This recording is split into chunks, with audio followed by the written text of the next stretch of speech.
Dah pencet PPT-nya.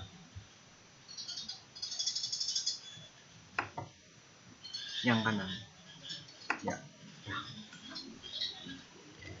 Halo, selamat pagi, salam sejahtera semuanya.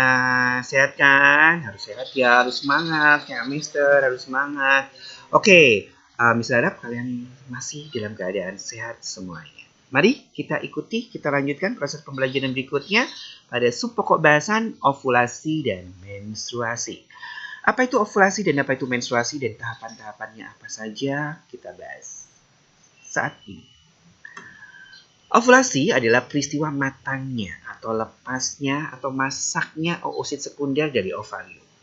Jadi ovulasi itu peristiwa matangnya atau lepasnya oosit sekunder atau yang kamu katakan ovum itu sebenarnya masih oosit sekunder dari ovarium. Nah, lepasnya kalau sudah oosit sekunder itu sudah masak, sudah matang, maka dia akan melepaskan diri dari ovarium, itu namanya ovulasi. Kemudian ada menstruasi. Kalau menstruasi merupakan peristiwa pecahnya oosit sekunder atau ovum yang kamu katakan ovum tadi atau oosit sekunder sih sebenarnya ya. Ya, tadi kan ovum atau oosit sekunder sudah keluar dari ovarium, ditangkap oleh infundibulum fimbriae kan, masih ingat, kemudian disalurkan ke tuba falopi. Ovum atau oosit sekunder pada tuba falopi jika tidak dibuahi, karena kalian belum berumah tangga, tidak ada yang membuahi, tidak ada sperma yang masuk, maka ovum itu akan ovum atau oosit sekunder itu akan pecah. Pecahnya oosit sekunder atau ovum bercampur dengan darah yang ada pada dinding rahim atau endometrium beserta lendir dan jaringan epitel yang rusak bercampur jadi satu, maka keluarlah berubah darah menstruasi. Melewati apa tadi masih ingat? Orifisium vagina. Ya, di menstruasi merupakan pecahnya oosit sekunder yang tidak dibuahi, bercampur dengan darah yang ada pada dinding rahim, bercampur dengan lendir dan rusaknya jaringan epitel, bercampur jadi satu, keluar berupa darah menstruasi melewati orifisium vagina. Menstruasi itu ada beberapa fase pada menstruasi. Menstruasi itu kan kalau kalian itu kan biasanya 1 bulan sekali, ya 1 bulan sekali. Karena mungkin ada yang 1 minggu, setiap orang tidak sama ya. Ada yang menstruasinya 1 minggu, ada yang 4 hari, ada yang 5 hari, ada yang 6 hari, 7 hari. Itu normal-normal aja. Normal-normal aja. Asal kalian masih mengalami menstruasi setiap bulannya. Nah, fase-fase menstruasi yang fase ovulasi ya, fase menstruasi, fase menstruasi itu dibagi menjadi 4. Ada fase menstruasi, ada fase praovulasi, ada fase ovulasi, ada fase pasca ovulasi. Di siklus menstruasi itu kan 28 hari sekali. Yang normal kan 28 hari sekali. Mau 30 hari boleh, mau 32 hari boleh, mau 29 boleh, terserah. Mau 27, 25 boleh. Yang normal, yang gampang hitungannya kan 28 hari sekali. Nah, 28 hari sekali itu dibagi menjadi 4 fase. Ada fase menstruasi, fase praovulasi, fase ovulasi, dan fase pasca ovulasi. Fase menstruasi, pada saat fase menstruasi, di sini akan terjadi penurunan hormon estrogen.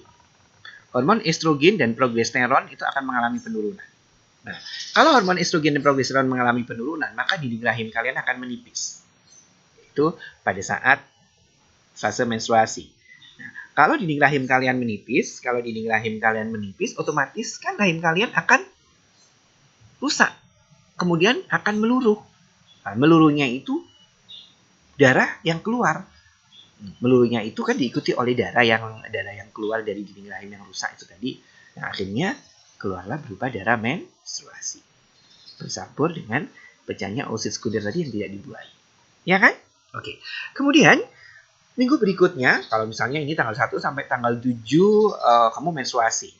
Berarti tanggal 8, 9, 10, 11, 12, 13, 14 itu fase praovulasi. Dan pada saat fase praovulasi itu diproduksinya hormon FSH, follicle stimulating hormone. Nah, hormon yang merangsang terbentuknya folikel. Hormon FSH itu hormon yang merangsang terbentuknya folikel. Dan hormon FSH ini akan mempengaruhi juga terbentuknya hormon estrogen. Nah, setelah 1 minggu, estrogennya turun sama progesteronnya turun, minggu berikutnya mulai naik lagi. Yang dipengaruhi oleh hormon FSH. Nah, sampai tanggal 15. Ya. 8, 9, 10, 11, 12, 13, 14. 15, 16, 17, 18, 19, 20, 21 itu fase ovulasi.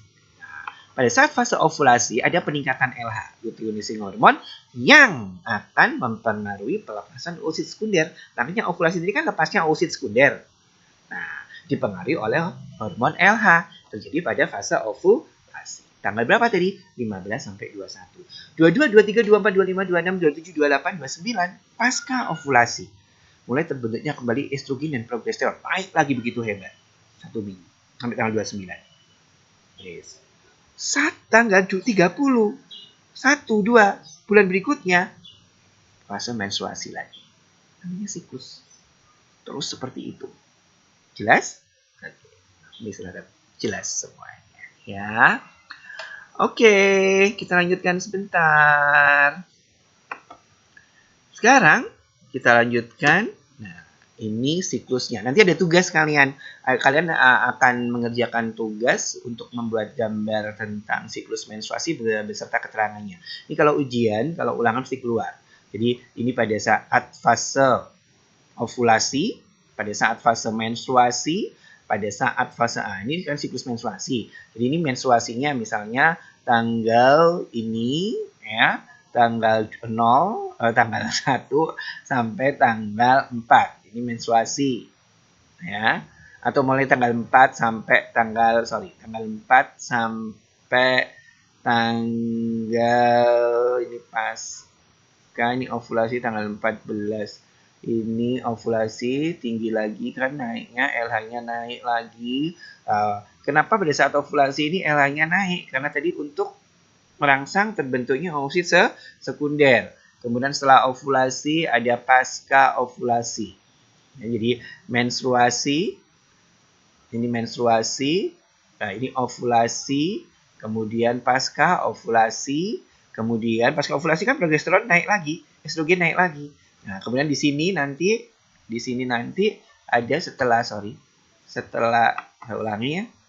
Nah, ini fase praovulasi, ada fase ini fase menstruasi, kemudian ini praovulasi, kemudian ini ovulasi, ini pasca ovulasi. Ya, setelah itu kamu di sini menstruasi lagi. Nanti tugas kalian ada di situ. Oke. Baik.